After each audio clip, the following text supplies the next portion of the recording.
बाद काका सिंह जी अपना बात एक एक बात जमा ध्यान तो सुनिए सारी भाई। मेरे पंजाब के हरियाणा के किसान भाइयों बुजुर्गों, शंभू बॉर्डर से एक जानकारी आई है, आपके लिए एक संदेश आया है। वो संदेश क्या है कि सुबह से केंद्र सरकार के, बाकी हरियाणा पंजाब सरकार के अधिकारी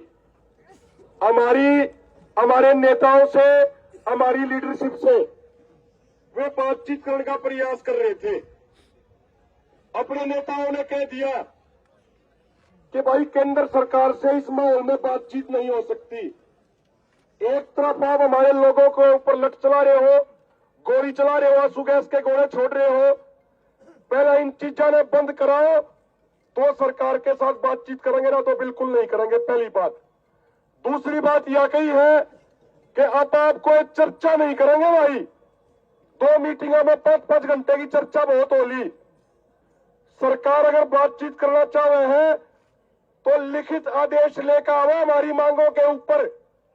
हमने लिखित में आदेश चाहिए कि भाई आपकी ये मांग हमने पूरी कर दी है। वे अधिकारी लेटर लेकर, सरकार की बातचीत का लेटर लेकर, और एक बात हमने और कही कि भाई खाली फोन पे हम न्योता नहीं मानेंगे बातचीत का। केंद्र सरकार की तरफ से लिखित में चिट्ठी आएगी तो जो हमारे ये किसान भाई बैठे हैं पहले इन्हें चिट्ठी दिखाएंगे, और अगर इनकी सहमति होगी तो हमारे 2-4 आदमी बात करने आएंगे, और अगर हमारे भाइयों ने सहमति नहीं दी तो हम बात भी बिल्कुल नहीं करेंगे। आपकी सहमति के अनुसार सब कुछ होगा, आपसे बाहर जाकर बिल्कुल कुछ भी नहीं होगा, 1% भी चीज नहीं होगी। तो मेरे भाइयों एक बात बताओ, आधे घंटे में वो चिट्ठी आ जाएगी, आधे पौने घंटे में? सत श्री अकाल।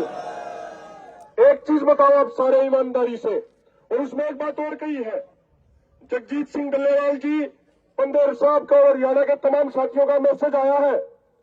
उन्होंने जो बात अधिकारियों को बोली, जो चिट्ठी लेकर आ रहे, वो बात हमें बताई।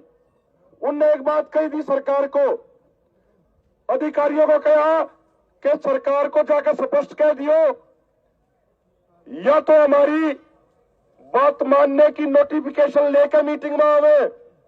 अगर इस बार की मीटिंग से भी कुछ नहीं निकला तो उन्हें यह कहा है कि फिर जो होगा वो देखा जाएगा, उसके लिए सरकार जिम्मेदार होगी।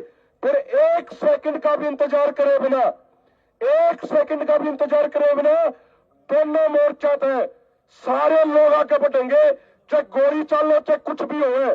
सरकार को स्पष्ट कह दिया कि आपके पास जो अंतिम और आखिरी मौका है किसानों की मांग पूरी करने का, नहीं तो फिर हम आगे बढ़ेंगे। फिर आगे बातचीत हो गया, जो भी होगा फिर दिल्ली में जाने के बाद होगा, उससे पहले बातचीत नहीं होगी। तो एक बार हाथ खड़े करके एक चीज बताइयो, सरकार द्वारा तो जो है चिट्ठी आवे है, और वे ये सारी कार्रवाई जो जेल में डाल रखे हैं इन्हें छोड़ के, या सुगैस के गोले छोड़ के, अगर सरकार के आदमी बात करने के लिए आते हैं, सरकार के मंत्री, और लिखित आदेश लेकर हमारी मांगों पर आते हैं, तो उस मीटिंग तक का इंतजार करना चाहिए कि नहीं करना चाहिए? हाथ ऊपर करके बता दो। देखो, अगर अब उनकी मीटिंग का इंतजार करे बिना अगर आप आगे बढ़ेंगे ना, तो फिर पता क्या है, जो शहर में भाई बैठे हैं ना, वे फिर यूं कहेंगे, बोला भाई किसानों ने एक बार बात सुन लेनी चाहिए थी। और अगर आप एक बार आखिरी बार उनकी बात सुन ले हैं, फिर आप आगे बढ़ेंगे, कुछ होगा आप उसने सारे ने देखेंगे, भुगतेंगे सारे ने। कल आंसू कैसे गोले चले गए, जुकर आप आगे थे, दोनों मोर्चा पर न्यू लीडरशिप आगे होगी, आपने दिखावेंगे। और मेरे भाइयों ने कही थी, भाई साहब आप लोगों ने कितने नहीं जाना, गाड़ी के ऊपर बैठना है, गाड़ी के गद्दी ऊपर बैठेंगे, रात में भी आड़े सोएंगे, कितने नहीं जावा आप। तो एक बात हाथ जोड़ के विनती है, अगर आप अनुमति दो, देखो शंभू बॉर्डर वालों को बताना है, वो फोन का इंतजार कर रहे हैं हमारे का। उन्होंने कहा है कि खनौरी बॉर्डर पर भी बहुत बड़ी गैदरिंग है, वीडियो पहुंच रही उन शंभू के बराबर गैदरिंग है यार भी आप लोगों की। हमने उनको मैसेज देना काका सिंह कोटला जी के बोलने के बाद, अगर आप इजाजत दोगे, सुन लो भाई ध्यान से, हरियाणा पंजाब वाले भाइयों आपसे बाहर नहीं जाओगे, अगर आप इजाजत दोगे तो उनको ये कह दे, भाई एक बार आखिरी बार बात करके देख लो, जब वे खुद बात करना चाहे हैं तो बताओ इजाजत है कि नहीं, हाथ खड़े करके बताओ एक बार। अब एक बार यह बात काका सिंह कोटड़ा जी